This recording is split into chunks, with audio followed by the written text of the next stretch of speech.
Season 3 of Cobra Kai was the absolute best. It left our hearts pounding with excitement, not only from the climactic battles, but the cliffhanger. This opens the door for Season 4's newest villain. The fourth installment of Cobra Kai threatens to be even more mind-blowing than the last 3 seasons. In today's video, we'll be telling you all about the juicy gossip and extra juicy deets. We'll not only be talking about how Season 4 goes down, but we'll also be revealing juicy secrets from previous seasons. So, before we go on with how Cobra Kai Season 4 is going to leave you on the edge of your seat, don't forget to smash that subscribe button. Also, please turn on the bell icon for the latest notifications and videos here on our channel. Cobra Kai Season 3 came to Netflix on New Year's Day, which was more than a pleasant New Year's Day present for many people. Since the third season had originally been built to be released in 2020, it was great that it was released on the very first day of 2021. Now, if you haven't finished binge watching the third season yet, here is why you might want to quit, because this video is full of spoilers about Season 3 and likely secrets about Season 4. So, you need to be up to date to follow our hike of thought. Before we go into what will likely happen in Season 4, let's take a look at what happened in Season 3. After all, we can't look forward without looking back. Yikes, that sounds like something Mr. Kreese would say. Recap of Season 3.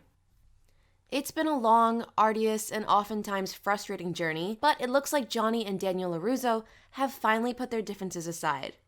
After nearly 36 years, the duo from the original Karate Kid have now become best buds. In the finale of Season 3, Daniel's Miyagi Dojo team teamed up with Johnny's Eagle Fang students, and yeah, these names actually make no sense at all. And together, they were able to defeat Cobra Kai, a team run by John Kreese.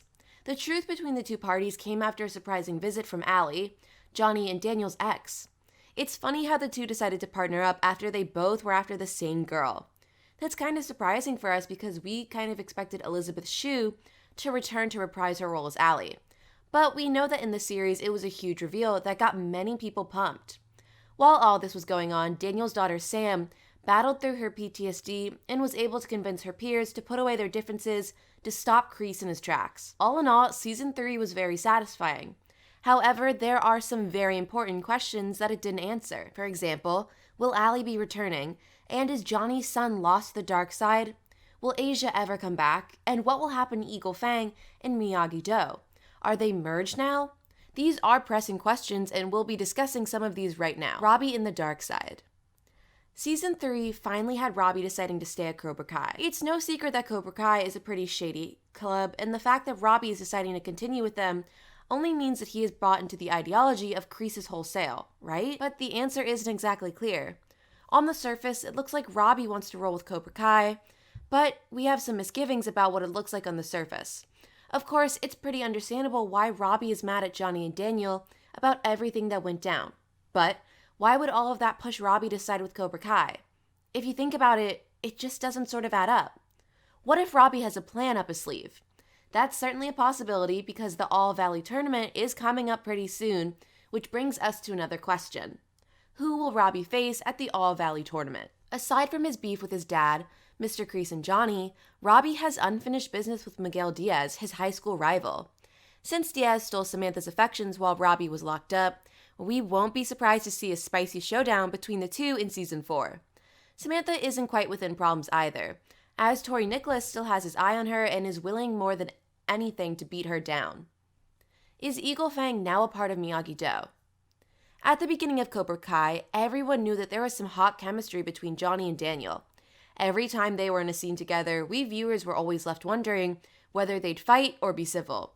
And most times, tempers flared. You can see that these two men hated each other. But by the end of Season 3, stakes got so high that they had no choice but to pick up tools and finally get something done together. It was a heartwarming moment that everyone loved. Cobra Kai is sort of a comedy, action, romance drama, and we should get used to seeing such scenes in the show. Getting back to Miyagi-Do, don't expect the Eagle Fang to become part of the Miyagi-Do. While Johnny and Daniel may have united to fight against Kreese, there's absolutely nothing that says this uneasy truce will last for long or even last for a while. But we do expect this truce to last as long as the threat from Cobra Kai is still alive. Of course, their continued cooperation between the two will be driven by their mutual hate for Cobra Kai and determination to bring them down, nothing else. Aside from the tension between Johnny and Daniel, there will also be tension between the students. For example, Hawk was one of the most antagonistic students in Cobra Kai for most of the first 3 seasons. However, he has since reconciled with Dimitri and has chosen his original mentor over Kreese. It's not obvious that all the trouble that Hawk caused will go away so quickly. Terry Silver. Throughout the 3rd season of Cobra Kai, Kreese managed to stay at least 2 steps ahead of Johnny and Daniel. He also managed to do that while trying to get Robbie to be on his side. However, in the season finale, Johnny and Daniel finally managed to turn the tide against Cobra Kai, but the battle is not won just yet. Now that the stakes are even higher than ever, we see Kreese making a call to someone for a favor. The Vietnam War flashbacks reveal the person Kreese is likely speaking with is the founder of Cobra Kai and fellow Vietnam War veteran, Terry Silver. So, who's Terry Silver? Silver was first introduced as the main villain of 1989's The Karate Kid Part 3. In the movie, he was introduced as Kreese's old friend. He was also shown to be rich and extremely corrupt businessman who founded the Cobra Kai dojo. In Karate Kid Part 3, Terry was enlisted by the Kreese passport office to exact revenge on Johnny and Daniel. Talk of Silver hasn't been totally absent in the series either. In fact, throughout the first 2 seasons, he was alluded to. In Season 3, the allusions got even more direct during the flashbacks that told us more about Kreese's war background. In these flashbacks, Kreese spoke to someone that went by the nickname Twig. Now, we already have confirmations that Twig is none other than Terry Silver. These allusions surely mean that Terry Silver is going to make an appearance in Season 4.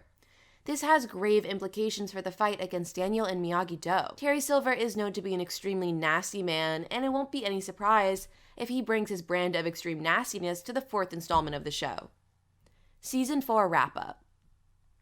Cobra Kai Season 4 is currently being filmed, and the writer, John Hurwitz, tweeted out this in regards to Season 4. This tweet obviously doesn't give out much about Season 4 will look like, but we can surely expect the funny scenes and the dramatic sad scenes because Cobra Kai, they really do a great job of actually making the audience laugh, but also making them cry at the same time. Like we said earlier, it's a comedy, romance, drama all rolled into one, and that is a very difficult balance to have in one show, with all these different genres that play with. Seasons 1, 2, and 3 definitely had a lot of scenes that made you laugh, that made you cry, action, drama, and it's no surprise that Season 4 is going to follow the same pattern. And these tweets certainly do a great job at maintaining suspense and not revealing too much. We love these updates from Hurwitz as they don't give much away, but it does get us excited. He actually did this when Season 3 was coming out. He would tease the scenes they were filming for Season 3 saying, "I can't wait for you to see the fight in Episode 2. And everyone wondered what the fight in Episode 2 would be, and when you finally see the scene from Season 3, Episode 2, now you know what he's talking about. So, when Season 4 finally comes out, we'll find out the moments he's referring to in these sets of tweets. But for now, this is just something for us to get excited about. We hope you liked the video. What are your thoughts on Season 4? How excited are you? Do let us know in the comments down below. We'll see you soon in another video. Thanks for watching!